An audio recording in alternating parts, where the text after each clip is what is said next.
ಚೀನಾಗೆ ಭಾರತ ಮತ್ತೊಂದು master stroke ಕೊಟ್ಟಿದೆ. ಸ್ನೇಹಿತರೆ, ಇತ್ತೀಚೆಗಂತೂ ಭಾರತ ಏನಿದೆ ಚೀನಾಗೆ ಆಗಾಗ ಮಾಸ್ಟರ್ ಸ್ಟ್ರೋಕ್ಗಳನ್ನು ಕೊಡ್ತಾ ಇದೆ. ಅದರಲ್ಲೂ ಕೂಡ ಇದೀಗ ಹೆಚ್ಚಾಗಿದೆ ಅಂದರೂ ತಪ್ಪಾಗೋದಿಲ್ಲ. ಹೌದು ಸ್ನೇಹಿತರೆ, ಇದೀಗ ಭಾರತ ಚೀನಾಕ್ಕೆ ಕೊಟ್ಟಿರುವಂತಹ ಮಾಸ್ಟರ್ ಸ್ಟ್ರೋಕ್ ಚೀನಾ ತಡೆದುಕೊಳ್ಳಲಾಗದಂತಹ ಮಾಸ್ಟರ್ ಸ್ಟ್ರೋಕ್ ಆಗಿದೆ. ಹಾಗಾದರೆ ಭಾರತ ಚೀನಾಕ್ಕೆ ಕೊಟ್ಟಂತಹ ಟಕ್ಕರ್ ಎಂತಹದ್ದು, ಇದರಿಂದ ಭಾರತಕ್ಕೆ ಆದಂತಹ ಲಾಭ ಏನು, ಚೀನಾಕ್ಕೆ ಆಗ್ತಿರೋ ನಷ್ಟವೇನು, ಆ ಕುರಿತ ಒಂದು ವಿಶೇಷ ವರದಿ ನಿಮ್ಮ ಮುಂದೆ. ಸ್ನೇಹಿತರೆ, ಇದೀಗ ಭಾರತ ಚೀನಾಗೆ ಅತಿ ದೊಡ್ಡ ಹೊಡೆತವನ್ನು ಕೊಟ್ಟಿದೆ. ಇಡೀ ವಿಶ್ವದ ಗಮನವನ್ನು ತನ್ನತ್ತ ಸೆಳೆಯಲು ಏನೆಲ್ಲ ಮಾಡಬೇಕು ಅದೆಲ್ಲವನ್ನು ಮಾಡ್ತಿದೆ. ಅದೇ ಕಾರಣಕ್ಕೆ ಚೀನಾದ ಏನು ನಡೆ ಇದೆ ಅದಕ್ಕೆ ಟಕ್ಕರ್ ಕೊಡುವಂತಹ ಕೆಲಸವನ್ನು ಭಾರತ ಮಾಡಿದೆ. ಸ್ನೇಹಿತರೆ, ಭಾರತ ಮತ್ತು ಚೀನಾ ವಿಶ್ವದ ಬಲಿಷ್ಠ ರಾಷ್ಟ್ರಗಳು ಎನ್ನುವುದರಲ್ಲಿ ಡೌಟೇ ಬೇಡ. ಯಾಕಂದರೆ ಇಂದು ಈ ಎರಡು ದೇಶಗಳು ವಿಶ್ವದ ಬಲಿಷ್ಠ ರಾಷ್ಟ್ರಗಳಾಗಿವೆ. ಆರ್ಥಿಕತೆಯಲ್ಲಿ 30%ಕ್ಕೂ ಹೆಚ್ಚು ಪಾಲನ್ನು ಈ ಎರಡೂ ದೇಶಗಳೇ ಹೊಂದಿದೆ. ಅದಷ್ಟೇ ಅಲ್ಲದೆ ಏಷ್ಯಾದಲ್ಲಿ ತನ್ನದೇ ಆದ ಪ್ರಭಾವವನ್ನು ಹೊಂದಿರುವ ದೇಶಗಳು ತನ್ನದೇ ಶಕ್ತಿಯನ್ನು ಮೀರಿ ಅಭಿವೃದ್ಧಿಯನ್ನು ಸಾಧಿಸ್ತಿವೆ. ಅದರಲ್ಲೂ ಚೀನಾ ಒಂದು ರೀತಿ ಡಾಮಿನೇಟ್ ಮಾಡ್ತಿದೆ ಅಂದರೆ ತಪ್ಪಲ್ಲ. ಅದೇ ಕಾರಣಕ್ಕೆ ಇದೀಗ ಚೀನಾ ವಿರುದ್ಧ ಪೈಪೋಟಿಗೆ ಭಾರತ ಇಳಿದಿದೆ. ಇನ್ನು ಸ್ನೇಹಿತರೆ, ಚೀನಾದ ವಿಚಾರಕ್ಕೆ ಬರೋದಾದರೆ, ಚೀನಾ ತನ್ನ ತಂತ್ರಜ್ಞಾನವನ್ನು ಬಳಸಿಕೊಂಡು ಇಡೀ ವಿಶ್ವವನ್ನು ತನ್ನತ್ತ ಸೆಳೆತಾ ಇದೆ. ಅದರಲ್ಲೂ ಕೂಡ ಅಗತ್ಯ ವಸ್ತುಗಳೇನಿದೆ ಆ ಅಗತ್ಯ ವಸ್ತುಗಳನ್ನು ತಯಾರಿಸಿ ಇಡೀ ವಿಶ್ವದ ಮೂಲೆ ಮೂಲೆಗೆ, ಅದು ಕೂಡ ಕಡಿಮೆ ಬೆಲೆಯಲ್ಲಿ ಮೇಡ್ ಇನ್ ಚೀನಾದ ವಸ್ತುಗಳನ್ನು ಸಾಗಿಸುವ ಮೂಲಕ ಹೆಚ್ಚು ಬಲಿಷ್ಠವಾಗಿ ಬೆಳೀತಾ ಇದೆ. ಅದರಲ್ಲೂ ಕೂಡ ಭಾರತದಂತಹ ರಾಷ್ಟ್ರಗಳಿಗೆ ಈ ಮೇಡ್ ಇನ್ ಚೀನಾ ವಸ್ತುಗಳನ್ನು ತಂದು ಇಲ್ಲಿಂದ ವಿದೇಶಿ ಹೂಡಿಕೆಯಂತಹ ಹಣವನ್ನು ಹೆಚ್ಚು ತೆಗೆದುಕೊಂಡು ಹೋಗುವಂಥ ಕೆಲಸವನ್ನು ಇದೀಗ ಚೀನಾ ಮಾಡ್ತಿದೆ. ಅದಕ್ಕೆ ಇದೀಗ ಪೈಪೋಟಿಗೆ ಇಳಿದಿರುವಂತಹ ಭಾರತ ಚೀನಾಗೆ ಟಕ್ಕರನ್ನು ಕೊಟ್ಟಿದೆ. ಇನ್ನು ಸ್ನೇಹಿತರೆ, ನಿಮ್ಮೆಲ್ಲರಿಗೂ ಗೊತ್ತಿರುವಂತೆ ಚೀನಾದ ಅದೆಷ್ಟೋ ಆ್ಯಪ್ಗಳನ್ನು ನಮ್ಮ ಭಾರತ ಈಗಾಗಲೇ ಬ್ಯಾನ್ ಮಾಡಿದೆ. ಅದು ಕೂಡ ಸುರಕ್ಷತೆಯ ಕಾರಣಕ್ಕಾಗಿ. ಅದರಲ್ಲೂ ಕೂಡ ಹೆಚ್ಚು ಪ್ರಸಿದ್ಧವಾದಂತಹ ಟಿಕ್ ಟ್ಯಾಕ್ ಏನಿದೆ ಅದನ್ನು ಬ್ಯಾನ್ ಮಾಡಿತ್ತು. ಯಾಕೆಂದರೆ ಅಲ್ಲಿ ನಮ್ಮ ದೇಶದ ಮಾಹಿತಿ ಕಳುವಾಗುತ್ತೆ ಅಂತ. ಇದೀಗ ಮತ್ತೊಂದು ಹೆಜ್ಜೆಯನ್ನು ಇಟ್ಟಿರುವಂತಹ ಭಾರತ ಆಟಿಕೆಯ ವಿಚಾರ, ಅದರಲ್ಲೂ ಕೂಡ ಅತಿ ಹೆಚ್ಚು ಲಾಭವನ್ನು ಏನು ಚೀನಾಕ್ಕೆ ತೆಗೆದುಕೊಂಡು ಹೋಗ್ತಾ ಇತ್ತು. ಆ ಆಟಿಕೆಗಳಲ್ಲಿ ಇದೀಗ ಭಾರತ ತನ್ನದೇ ಆದ ಹೆಜ್ಜೆಯನ್ನು ಇಟ್ಟಿದೆ. ಇಡೀ ವಿಶ್ವ ಇದೀಗ ಭಾರತದತ್ತ ಮುಖವನ್ನು ಮಾಡ್ತಿದೆ. ಇನ್ನು ಸ್ನೇಹಿತರೆ, ಆರ್ಥಿಕ ವಿಚಾರದಲ್ಲಿ ಭಾರತ ದಾಪುಗಾಲನ್ನು ಇಡ್ತಿದೆ. ಅದರಲ್ಲಿ ಕೂಡ ವಿದೇಶಿ ಹೂಡಿಕೆಯಲ್ಲಂತೂ ಹೆಚ್ಚು ಸಾಧನೆಯನ್ನು ಮಾಡ್ತಿದೆ. ದೊಡ್ಡ ದೊಡ್ಡ ಕಂಪನಿಗಳು ಭಾರತದಲ್ಲಿ ಹೂಡಿಕೆಗೆ ಮುಂದಾಗುತ್ತಿವೆ. ಅಲ್ಲದೆ ಭಾರತದ ಷೇರು ಮಾರುಕಟ್ಟೆ ಕೋಟಿಗಟ್ಟಲೆ ಹಣ ಹರಿದು ಬರ್ತಾ ಇದೆ.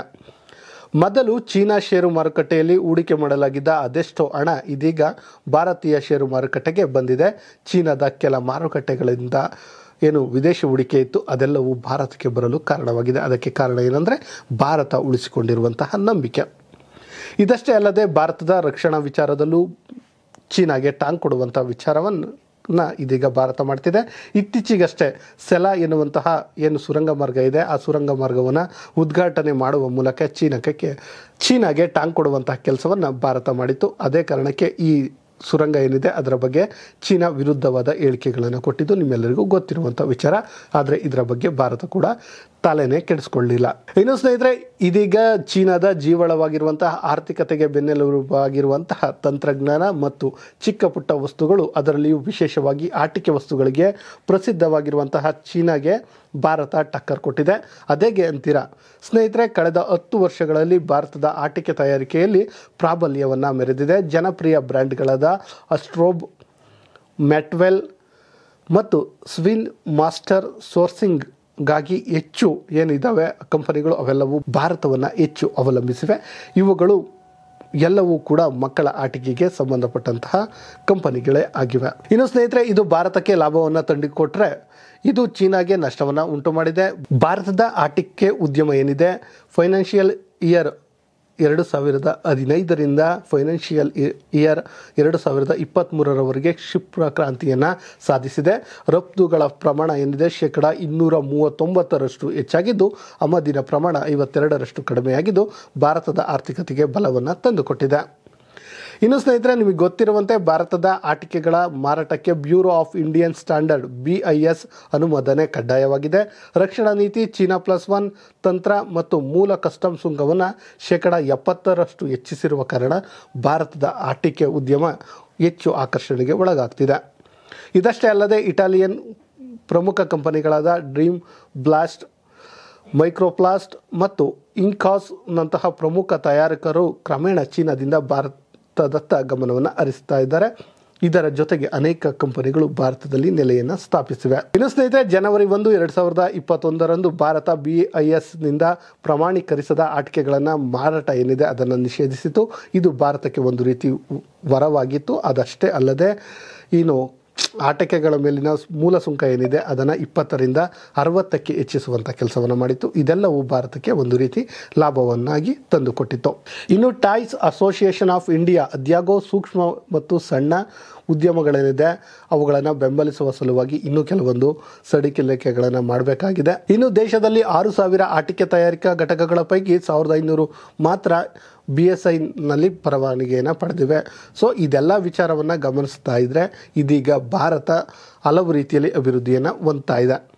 ಇನ್ನು ಇತ್ತೀಚೆಗೆ ಬಂದ ವರದಿಯನ್ನು ನೋಡೋದಾದರೆ, ಮಾರುಕಟ್ಟೆ ಸಂಶೋಧನಾ ಸಂಸ್ಥೆ IMARC ವರದಿಯ ಪ್ರಕಾರ ಭಾರತದಲ್ಲಿ ಆಟಿಕೆಯನ್ನು ಉದ್ಯಮ ಏನಿದೆ ಅದು 2023ರಲ್ಲಿ 1.7 ಶತಕೋಟಿ ಮೌಲ್ಯದ್ದಾಗಿದೆ. ಯೋಚನೆ ಮಾಡಿ ಸ್ನೇಹಿತರೆ, 1.7 ಶತಕೋಟಿ ಮೌಲ್ಯದ್ದಾಗಿದ್ದು 2032ರ ವೇಳೆಗೆ 4.4 ಶತಕೋಟಿ ತಲುಪುವ ನಿರೀಕ್ಷೆ ಇದೆ. ಇದು 10.6ರ ಬೆಳವಣಿಗೆಯ ದರವನ್ನು ತೋರಿಸಿದರೆ ಭಾರತದ ಆಟಿಕೆ ಉದ್ಯಮದಲ್ಲಿ ಇದು ಒಂದು ರೀತಿ ದೊಡ್ಡ ನಿರೀಕ್ಷೆಯನ್ನು ಹೆಚ್ಚಿಸಿದೆ. ನೋಡಿ ಸ್ನೇಹಿತರೆ, ಈ ಆಟಿಕೆಗಳೇನಿವೆ ಈ ಆಟಿಕೆಗಳು ನಮಗೆ ಚಿಕ್ಕ ಪುಟ್ಟ ವಿಚಾರವಾಗಿರಬಹುದು, ಬಟ್ ಭಾರತದ ಆರ್ಥಿಕತೆಗೆ ಅಥವಾ ಯಾವುದೇ ದೇಶದ ಆರ್ಥಿಕತೆಗೆ ದೊಡ್ಡ ಪ್ರಭಾವವನ್ನು ಬೀರುತ್ತೆ. ಯಾಕಂದರೆ ನಿಮಗೆ ಗೊತ್ತಿರಲಿ, ಇದು ಸುಮಾರು 1.7 ಶತಕೋಟಿ ಹಣವನ್ನು ನೀಡುವಂತಹ ಒಂದು ಉದ್ಯಮವಾಗಿದೆ.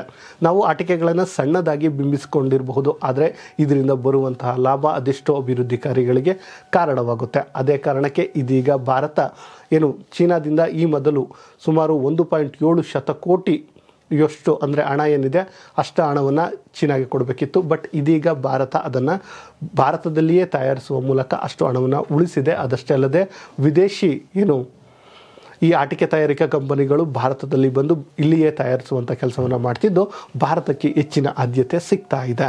ಒಟ್ಟಿನಲ್ಲಿ ಸ್ನೇಹಿತರೆ, ಇದೀಗ ಭಾರತ ಚೀನಾಗೆ ಈ ಆಟಿಕೆ ವಿಚಾರದಲ್ಲಿ ದೊಡ್ಡ ಹೊಡೆತವನ್ನೇ ಕೊಟ್ಟಿದ್ದು ಒಂದು ರೀತಿ ಶಾಕ್ಗೆ ಒಳಗಾಗಿದೆ. ಹಾಗಂತ ಸ್ನೇಹಿತರೆ, ಭಾರತ ಇದೊಂದೇ ವಿಚಾರದಲ್ಲಿ ಈ ರೀತಿ ಚೀನಾಗೆ ಹೊಡಿತಾ ಇದೆ ಅಂದರೆ ಖಂಡಿತವಾಗಿಯೂ ಇಲ್ಲ. ಪ್ರತಿ ಕ್ಷೇತ್ರದಲ್ಲೂ ಇದೀಗ ಚೀನಾದ ಹಿಂದೆಯೇ ಇರುವಂತಹ ಭಾರತ ಒಂದೊಂದೇ ಹೆಜ್ಜೆಯನ್ನು ಮುಂದಿಡ್ತಾ ಇದೆ. ಅದರಲ್ಲೂ ಕೂಡ ಭಾರತ ಇದೀಗ ಚೀನಾದ ಷೇರು ಮಾರುಕಟ್ಟೆ ಏನಿತ್ತು ಅದರಲ್ಲಿ ಹಲವಾರು ವಿದೇಶಿ ಹೂಡಿಕೆ ಇದೆ ಅದನ್ನು ಕೂಡ ತರಿಸಿಕೊಳ್ಳುವಂಥ ಕೆಲಸವನ್ನು ಮಾಡಿದೆ. ಯಾಕಂದರೆ ನಿಮಗೆ ಗೊತ್ತಿರ್ಬೋದು, ಕೋವಿಡ್ ಟೈಮಲ್ಲಿ ಇದ್ದಕ್ಕಿದ್ದಂತೆ ಚೀನಾದ ಷೇರು ಮಾರುಕಟ್ಟೆ ಬಾಕಿಲನ್ನಾಗಿತ್ತು, ಆದರೆ ಭಾರತ ಅದನ್ನು ಮಾಡಿರಲಿಲ್ಲ. ಆದ್ದರಿಂದ ಇದೀಗ ಭಾರತದ ಮೇಲೆ ನಂಬಿಕೆ ಇಟ್ಟಿರುವಂತಹ ವಿದೇಶಿ ಹೂಡಿಕೆದಾರರು ಭಾರತದಲ್ಲಿ ಹೆಚ್ಚು ಹೂಡಿಕೆಯನ್ನು ಮಾಡ್ತಾ ಇದ್ದಾರೆ. ಇಂತಹದ್ದೇ ಸುದ್ದಿಗಾಗಿ ಸದಾ ನೋಡ್ತಾ ಇರಿ ಲೈನ್ TV ಕನ್ನಡ.